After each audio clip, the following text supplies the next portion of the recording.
अगला अध्याय, दक्ष के द्वारा महान यज्ञ का आयोजन। उसमें ब्रह्मा विष्णु देवताओं और ऋषियों का आगमन। दक्ष के द्वारा सबका सत्कार। यज्ञ का आरंभ। दधीच द्वारा भगवान शिव को बुलाने का अनुरोध और दक्ष के विरोध करने पर शिव भक्तों का वहां से निकल जाना। ब्रह्मा जी कहते हैं, नारद, एक समय दक्ष ने एक बहुत बड़े यज्ञ का आरंभ किया था। उस यज्ञ में दीक्षा लेकर उन्होंने उस समय समस्त देवर्षियों, महर्षियों तथा देवताओं को बुलाया। वे सभी उस यज्ञ में पधारे। अगस्त, कश्यप, अत्रि, वामदेव, भृगु, दधीचि, भगवान व्यास, भारद्वाज, गौतम, पैल, पराशर, गर्भ, भार्गव, कुकुश, सित सुमंतु, त्रिक, कंक और वैशंपायन, ये तथा दूसरे बहुसंख्यक मुनि अपनी स्त्री पुरुषों को लेकर मेरे पुत्र दक्ष के यज्ञ में हर्षपूर्वक सम्मिलित हुए थे। इनके सिवा समस्त देवगण, महान अद्भुतशाली लोकपालगण तथा सभी उपदेवता अपनी उपकारक सैन्य शक्ति के साथ वहां पधारे थे। दक्ष ने प्रार्थना करके सदल बल मुझे विश्व दृष्टा ब्रह्मा को भी सत्यलोक से बुलवाया। इसी तरह भांति भांति से सादर प्रार्थना करके बैकुंठ लोक से भगवान विष्णु भी उस यज्ञ में बुलाए गए थे। शिवद्रोही दुरात्मा दक्ष ने उन सबका बड़ा सत्कार किया। विश्वकर्मा ने अत्यंत दीप्तिमान, विशाल और बहुमूल्य दिव्य भवन बनाए थे। दक्ष ने वे ही भवन समागत अतिथियों को ठहरने के लिए दिए। वे लोग सम्मानित होकर उन संपूर्ण भवनों में यथा योग्य स्थान पाकर ठहरे हुए थे। दक्ष का वह महायज्ञ उस समय कनखल नामक तीर्थ में हो रहा था।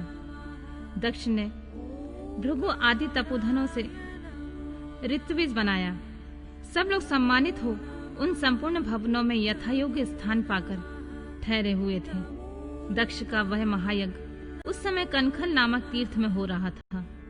उसमें दक्ष ने भृगु आदि तपोधनों से ऋत्विज बनाया। संपूर्ण मरुद गणों के साथ स्वयं भगवान विष्णु उसके अधिष्ठाता थे। वे वेद त्रयी की विधि को दिखाने या बताने वाला ब्रह्मा बना था। इसी तरह संपूर्ण दिक्पाल अपने आयुधों और परिवारों के साथ द्वारपाल एवं रक्षक बने थे और सदा कौतूहल पैदा करते थे। स्वयं यज्ञ सुंदर रूप धारण करके दक्ष के उस यज्ञ मंडल में उपस्थित था। महामुनियों में श्रेष्ठ सभी महर्षि स्वयं वेदों को धारण करने वाले हुए थे। अग्नि ने भी उस यज्ञ महोत्सव में शीघ्र ही हविष्य ग्रहण करने के लिए अपने सहस्र रूप प्रकट किए थे। वहां 88,000 ऋत्विज एक साथ हवन करते थे। 64,000 देवर्षि उद्गाता थे। अर्धव्यू एवं होता भी उतने ही थे। नारद आदि देवर्षि और सप्तर्षि पृथक पृथक गाथा गान कर रहे थे। दक्ष ने अपने उस महायज्ञ में गंधर्वों, विद्याधरों, सिद्धों, 12 आदित्यों, उनके गणों, यज्ञों तथा नागलोक में विचरने वाले समस्त नागों का भी बड़ी संख्या में वरण किया था। ब्रह्मर्षि, राजर्षि और देवर्षि के समुदाय तथा बहुसंख्यक नरेश भी उसमें आमंत्रित थे, जो अपने मित्रों, मंत्रियों तथा सेनाओं के साथ आए थे। यजमान दक्ष ने उस यज्ञ में वसु आदि समस्त गण देवताओं का भी वरण किया था। कौतुक और मंगलाचार करके जब दक्ष ने यज्ञ की दीक्षा ली तथा जब उनके लिए बारंबार स्वस्ति वाचन किया जाने लगा, तब वे अपनी पत्नी के साथ बड़ी शोभा पाने लगे। इतना सब करने पर दुरात्मा दक्ष ने उस यज्ञ में भगवान शंभु को आमंत्रित नहीं किया। उनकी दृष्टि में कपालधारी होने के कारण वे निश्चय ही यज्ञ में भाग पाने योग्य नहीं थे। सती प्रजापति दक्ष की प्रिय पुत्र थी, तो भी कपाली की पत्नी होने के कारण दोषदर्शी दक्ष ने उन्हें अपने यज्ञ में नहीं बुलाया। इस प्रकार जब दक्ष का वह यज्ञ महोत्सव आरंभ हुआ और यज्ञ मंडप में आए हुए सब ऋत्विज अपने अपने कार्य में संलग्न हो गए, उस समय भगवान शंकर को वहां उपस्थित ना देख शिव भक्त दधीचि का चित्त अत्यंत उद्विग्न हो उठा और वे यूं बोले। दधीच ने कहा, मुख्य मुख्य देवताओं तथा महर्षियों, आप सब लोग प्रशंसा पूर्वक मेरी बात सुने। इस यज्ञ महोत्सव में भगवान शंकर नहीं आए हैं। इसका क्या कारण है? यद्यपि वे देवेश्वर बड़े बड़े मुनि और लोकपाल यहाँ पधारे हुए हैं, तथापि उन महात्मा पिनाकमणि शंकर के बिना यह यज्ञ अधिक शोभा नहीं पा रहा है। बड़े बड़े विद्वान कहते हैं कि मंगलमय भगवान शिव की कृपा दृष्टि से ही समस्त मंगल कार्य संपन्न होते हैं। जिनका ऐसा प्रभाव है, वे पुराण पुरुष वृषभ ध्वज परमेश्वर नीलकंठ यहाँ क्यों नहीं दिखाई दे रहे हैं?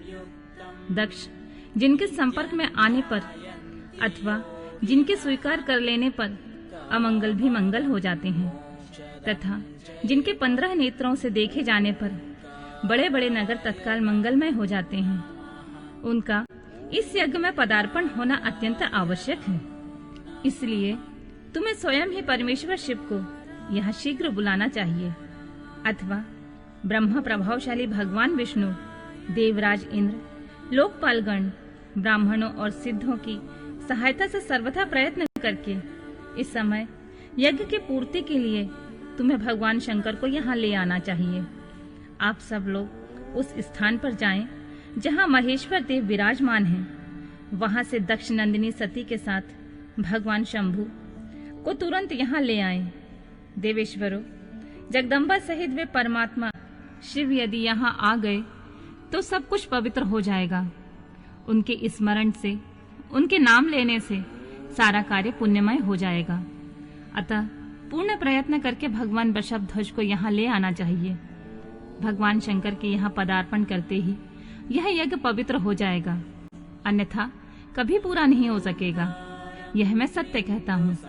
दधीच का यह वचन सुनकर दुष्ट बुद्धि वाले मूढ़ दक्ष ने हंसते हुए रोष पूर्वक कहा, भगवान विष्णु संपूर्ण देवताओं के मूल हैं, जिनमें सनातन धर्म प्रतिष्ठित है।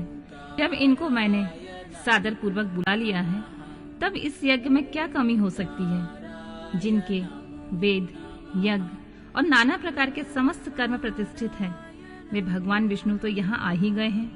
इनके सिवा सत्य लोक में लोक पितामह ब्रह्मा वेदों, उपनिषदों और विविध आगमों के साथ यहाँ पधारे हैं। देवगणों के साथ स्वयं देवराज इंद्र का भी शुभ आगमन हुआ है, तथा आप जैसे निष्पाप महर्षि भी यहाँ आ गए हैं। जो महर्षि यज्ञ में सम्मिलित होने के योग्य, शांत और सुपात्र हैं, वे वेद और वेदार्थ के तत्व को जानने वाले हैं और दृढ़ता पूर्वक व्रत का पालन करते हैं। वे सब और स्वयं आप भी जब यहाँ पदार्पण कर चुके हैं, तब हमें यहाँ रुद्र से क्या प्रयोजन है विप्रवर? मैंने ब्रह्मा जी के कहने से ही अपनी कन्या रुद्र को दी थी। वैसे मैं जानता हूँ हर कुलीन नहीं है, उनकी न माता है न पिता है। वे भूत प्रेतों और पिशाचों के स्वामी हैं, अकेले रहते हैं। उनका अतिक्रमण करना दूसरों के लिए अत्यंत कठिन है। वे आत्म प्रशंसक, मूढ़, जड़, मौनी और ईर्ष्यालु हैं। इस यज्ञ कर्म में बुलाए जाने योग्य नहीं है, इसलिए मैंने उन्हें यहाँ नहीं बुलाया है। अतः दधीच जी, आपको फिर कभी ऐसी बात नहीं करनी चाहिए। मेरी प्रार्थना है कि आप सब लोग मिलकर मेरे इस महान यज्ञ को सफल बनाएं। दक्ष की बात सुनकर दधीच ने समस्त देवताओं और मुनियों के सुनते हुए यह सार्वगर्भित बात कही। दक्ष, उन भगवान शंकर के बिना यह महान यज्ञ अयज्ञ हो गया। अब यह यज्ञ कहलाने योग्य नहीं रह गया। विशेषतः इस यज्ञ में तुम्हारा विनाश हो जाएगा। ऐसा कहकर दधीच दक्ष की यज्ञशाला में अकेले ही निकल पड़े और तुरंत अपने आश्रम को चल दिए।